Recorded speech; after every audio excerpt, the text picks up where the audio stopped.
नमस्कार दोस्तों, आदर्श coaching classes के इस वीडियो लेक्चर में आप सभी का स्वागत है। दोस्तों, जैसा कि आप जानते हैं कि हम लोग इस समय एनसीईआरटी फिजिक्स के बहुत ही महत्वपूर्ण प्रश्नों की श्रृंखला को लेकर हर रोज उपस्थित हो रहे हैं। एक दिन में दो वीडियो मैं आपको दे रहा हूं ताकि आपका न्यूमेरिकल्स पूरा क्लियर हो जाए और मैंने जो वादा किया है उस वादा को मैं बखूबी पूरा भी करूंगा। 30 दिनों में पूरा का पूरा आपका वीडियो लेक्चर पूरे के पूरे जो है फिजिक्स के न्यूमेरिकल्स आपको क्लियर करा दिए जाएंगे और इन्हीं के आसपास आपके प्रश्न बनेगा। इसी टाइप के प्रश्न बनेंगे, इससे बाहर का क्वेश्चन आपके एग्जाम में नहीं बनेगा। दोस्तों, अगर आप सभी वीडियो को आप लोग ध्यानपूर्वक देखते हैं तो मैं एक विश्वास के साथ कह सकता हूं कि आप अपने पेपर में बहुत ही अच्छा करके आएंगे। दोस्तों, तो चलिए हम लोग इस प्रश्न को स्टार्ट करते हैं। यह प्रश्न बोला है कि 10 सेंटीमीटर त्रिज्या के गोलीय गॉसियन पृष्ठ के केंद्र पर बिंदु आवेश के द्वारा उत्पन्न विद्युत फ्लक्स इतना है। यदि गॉसियन पृष्ठ की त्रिज्या दोगुनी कर दी जाए तब पृष्ठ से गुजरने वाला फ्लक्स कितना होगा। तो और दूसरा प्रश्न कर रहा है कि बिंदु आवेश का मान ज्ञात करो। तो दो प्रश्न हमारे सामने रखे गए हैं और ये बहुत ही महत्वपूर्ण प्रश्न है। दोस्तों, तो इस प्रश्न को भी बहुत ही महत्वपूर्ण करके आप लोग जो है नोट डाउन करेंगे और इसको पढ़कर जाएंगे। तो चलिए दोस्तों, मैं इस सवाल को कर देता हूँ। इसमें जो पहला पार्ट बोला है इसी के ऊपर ध्यान देना है। ठीक है, चलो उससे पहले मैं क्या कहती है इसको लिख लेता हूँ। ये गोलीय गॉसियन पृष्ठ की जो त्रिज्या दे रखी है आर की वैल्यू ये दे रखा है 10 सेंटीमीटर। ठीक है दोस्तों। अच्छा, फिर इसके बाद जो है कह रहा है कि गॉसियन पृष्ठ के केंद्र पर बिंदु आवेश के द्वारा उत्पन्न वैद्युत फ्लक्स। दोस्तों, जैसा कि थ्योरी आप जब पढ़ेंगे तो उस थ्योरी में जो गॉसियन पृष्ठ होता है एक काल्पनिक पृष्ठ होता है। इस गॉसियन पृष्ठ के केंद्र पर जो केंद्र से जो वैद्युत फ्लक्स गुजरता है फाई ई वो हमेशा और हमेशा ऋणात्मक होता है। इसलिए इसकी वैल्यू को आप लेंगे किसमें दोस्तों, 1×10 के पावर माइनस में लेंगे 1×10 के पावर 3 न्यूटन मीटर स्क्वायर प्रति कूलम। चलिए दोस्तों, अब मैं इसमें का पहला प्रश्न में सॉल्व कर रहा हूं। देखिए इसका पहला प्रश्न क्या बोला है। पहला प्रश्न बोला कि यदि गॉसियन पृष्ठ की त्रिज्या दोगुनी कर दी जाए तब पृष्ठ से कितना फ्लक्स गुजरेगा, फ्लक्स कितना गुजरेगा ये पूछ रहा है। और आप सभी जानते हैं कि गॉस की प्रमेय जो होती है फाई ई बराबर क्यू बटे में एप्सिलॉन 0 होती है। आप बताइए कि क्या इस कहीं सूत्र में त्रिज्या आपको दिख रहा है, इस सूत्र में त्रिज्या आपको दिख रहा है।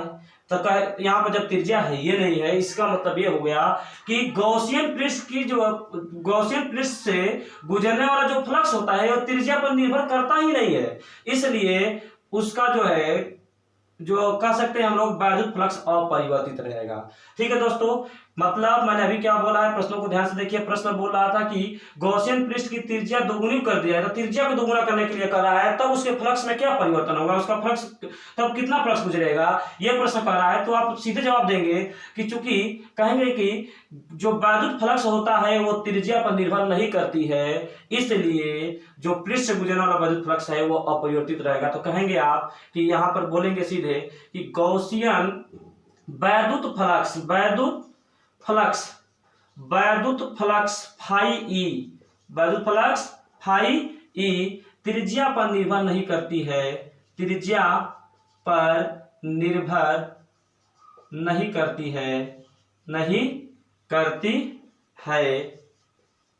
चूंकि वैद्युत फ्लक्स फाई ई त्रिज्या पर निर्भर नहीं करती है, इसलिए हम लोग कहेंगे दोस्तों त्रिज्या दोगुना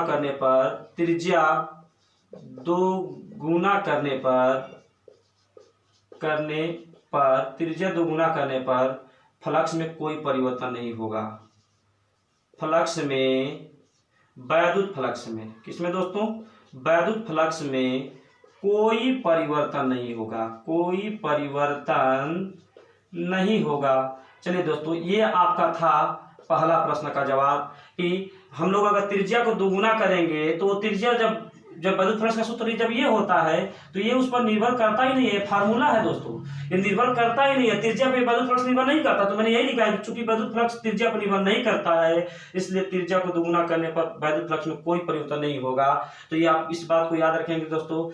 तो हमको उम्मीद है कि ये प्रश्न आप समझ गए, इसको आप नोट डाउन कर लेंगे, स्क्रीनशॉट ले लेंगे दोस्तों। तो चलिए मैं अगला इस प्रश्न का इसका करता हूं। अगला प्रश्न क्या बोला है इसको देखिए।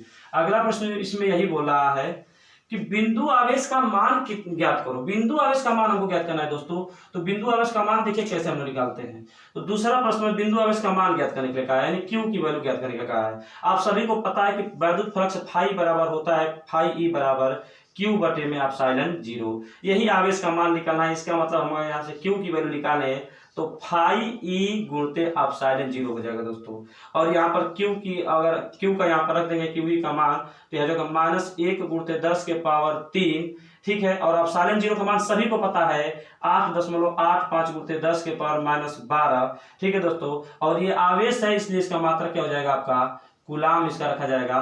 तो इसका आंसर आप लोग सब लोग जान सकते हैं इसका आंसर कितना होगा। इन दोनों को जोड़ देंगे तो ये उतना ही होगा, यानी Q बराबर -8.85 गुणते 10 के पावर, दोस्तों इसको जोड़ेंगे तो कितना हो जाएगा हमारा, इसको जोड़ेंगे तो हमारा हो जाएगा -9 कूलाम। तो कह सकते हैं कि जो इसके केंद्र से गॉसियन पृष्ठ के केंद्र पर जो आवेश होगा उसका मान -8.85 गुणते 10 के पावर -9 कूलाम होगा। ये आपका आंसर है। तो उम्मीद है कि आपको ये वीडियो समझ में आया होगा और ये प्रश्न भी समझ में आया होगा। तो दोस्तों अगर आपको ये वीडियो अच्छा लग गया है तो आप इसे लाइक कीजिए, शेयर कीजिए और सब्सक्राइब कीजिए, क्योंकि मैं बहुत छोटा छोटा वीडियो के तौर पर ही आपको बना रहा हूँ ताकि आप लोग अच्छे से इस प्रश्नों को क्लियर कर सकें। तो दोस्तों आपको कोई प्रॉब्लम नहीं होना चाहिए इन सब प्रश्नों में, और अच्छे से आप लोग तैयारी करिए। मैं यही उम्मीद करता हूँ इन्हीं सब प्रश्नों को लेकर आपको तैयारी करेंगे तो आपका फिजिक्स पूरा का पूरा तैयार हो जाएगा।